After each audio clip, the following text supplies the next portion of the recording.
Last week, I finished the Part-Time YouTuber Academy, and I thought I would share with you what I learned, what I did, so that you can decide whether it's the right course for you. Now, for those of you that don't know me, my name's Scott. I'm a doctor working in the Midlands, and I also educate. For the last 5 years, I've worked on projects about education and how we can teach when time is short, and often within the emergency department. As time has gone on, we've become more short everywhere. Whether you're on the wards, whether you're out in the community, whether you're working in an emergency department, the whole of healthcare has just become harder. For me, education has always been this really big part of my life. I enjoy it when I am being educated, but I also enjoy being able to talk to others and help them learn so that they can become better doctors, better nurses, and better educators overall, in order to bring a little bit of joy to the job. For me, I've looked at YouTube for years. I've learned from YouTube. I've consumed entertainment through YouTube, and I can see that video is just going to be this increasing entity in education. And if I want to be the best educator I can be, then I need to understand YouTube. I need to be able to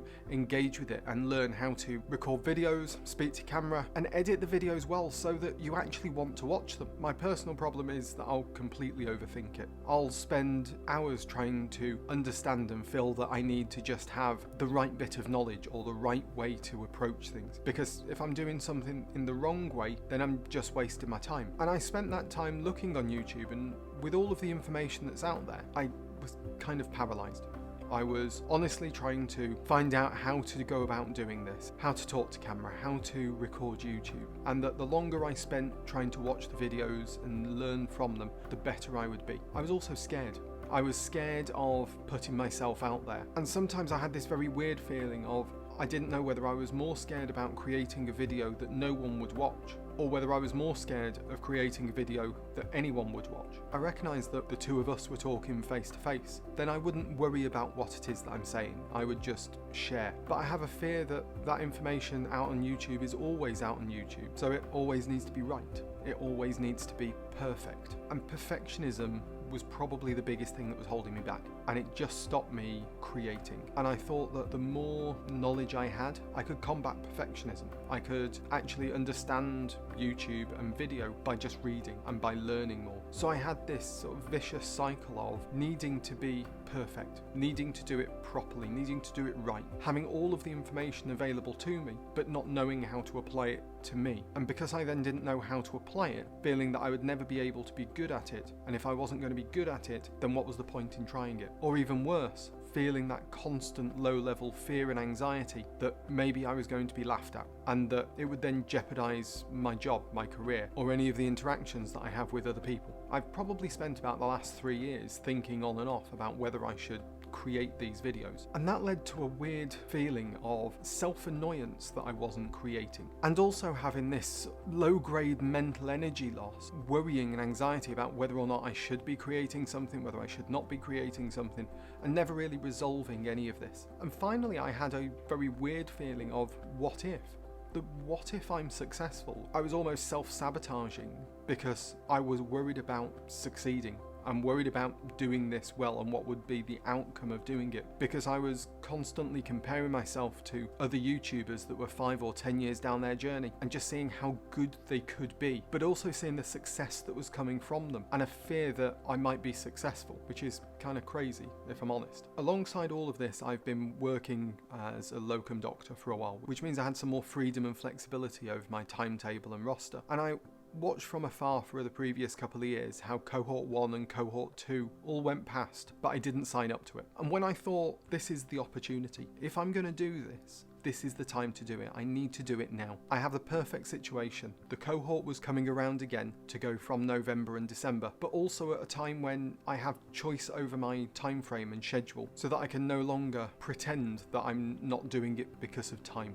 The other part is my wife's awesome. She's been there listening to me talking about this for a while. So knowing that I've been thinking about this on and off for the last year, she was the person that told me that I just needed to do it and gave me that final nudge to go ahead. So enough of the therapy, let's get on with what you really want. Let's really get into the good, the bad and the ugly of the PTYA. And let's start off with the good. The good for me was the weekly challenges. So every week you're given a homework piece. And while that's not entirely prescriptive, each week you're given a title. It was strange that just having a single title got got me over my inertia. Instead it became just create a video on this one thing. It made it feel that I could actually achieve doing this and that I could still have small successes on YouTube. Even better, every week you would get feedback from a group of supporters. Now, these supporters aren't the people that are on their journey 5-10 years down the line. They've been previously on the cohorts, they've been there within the last year, they're only a couple of steps ahead of me. And so to be able to get that very honest opinions with really detailed feedback of how I could improve, that I knew was coming from a point of support and help and wanting to make this better, made such a difference. My video that I first released back in August of last year is so drastically different to the one that I released last week, and all of that is down to the feedback that I was being given, to at least know what good might look like and to at least have an idea of where I was trying to get to. The next part is the community. Part-Time YouTuber Academy is central to a community, and the community is in two parts. One is it has an accountability buddy. They give you the option of signing up to be randomly allocated with another YouTuber who is starting off on their journey at the same sort of time as you, but who you can talk to give yourself accountability, so that when you're promising that you're going to do one video a week or release a script by Wednesday, that there is someone there that is expecting to see it, and that if they don't, they're there to at least listen and to share, well, why, what were the problems and how can we get over that, so that you can still achieve and that you can still release a video a week. Now the second part is the house parties. I was part of Team Nox. Sorry, Lumos. In these house parties, you got together once a week with another group of people that talk to each other and share that experience together. And even since the academy has finished last week, I've still been able to meet up with some of my house party members to make sure that we're still working together. Having that community of feeling that it's not just me, and that even some of the really silly things that I'm struggling with are actually normal. And because they're normal, it makes me feel like I'm not trying to do this by myself. The final really good bit is the various experiences that came with this. Now, as much as this is Ali Abdaal's Part-Time YouTuber Academy, it's not just Ali Abdaal's experience of being a YouTuber. Elizabeth Phillips plays a huge role through this, every week sharing her journey from academy cohort to where she is now. But they also have sessions by other YouTubers who are so much further in their journey to share that where they started from is so similar to where you and I are starting from now. Finally, they also had some other amazing sessions by people that are just experts in their field. We had Matthew Dix talking to us about storytelling. We had Hassan Kuba trying to help us find our unfair advantages, about where should our niche be, and rather than necessarily having to know exactly where your destination is, instead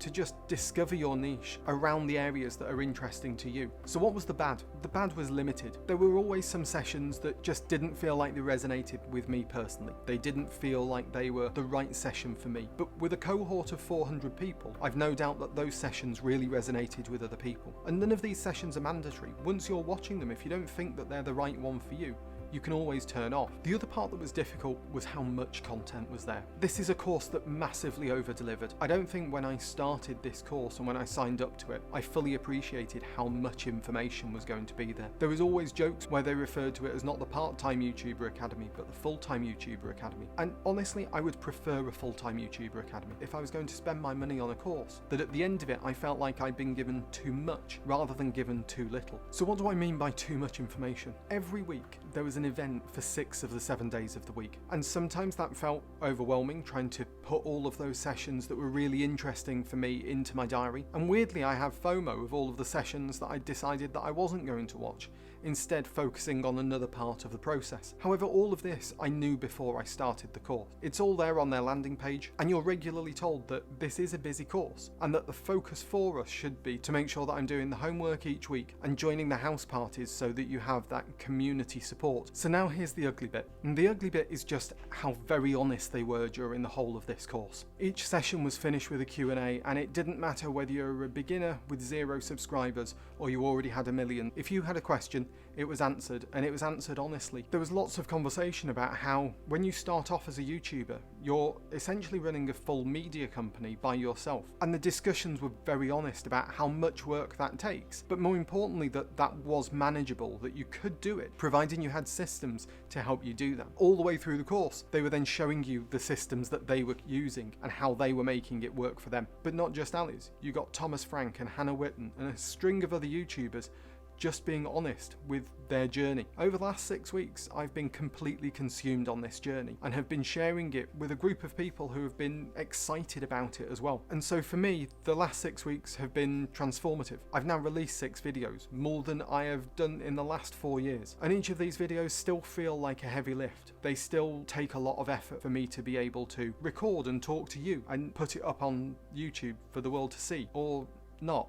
And I'm okay with that. And the bottom line is, this is a course that I would absolutely do again. In fact, I am. I signed up to the package where I'm repeating it again in February. And I chose to do that because I wanted to keep myself accountable. I didn't just want 6 weeks that finishes before Christmas and then I stop and I no longer keep recording. Whereas instead, I'm now looking at February and where do I want to be in February, ready to start this next YouTube course even stronger than I started this last one. Now, hopefully this has been useful to you. Or if you've got any questions and want to know more, just put a message in the description below and hopefully I'll see you in the next YouTuber Academy.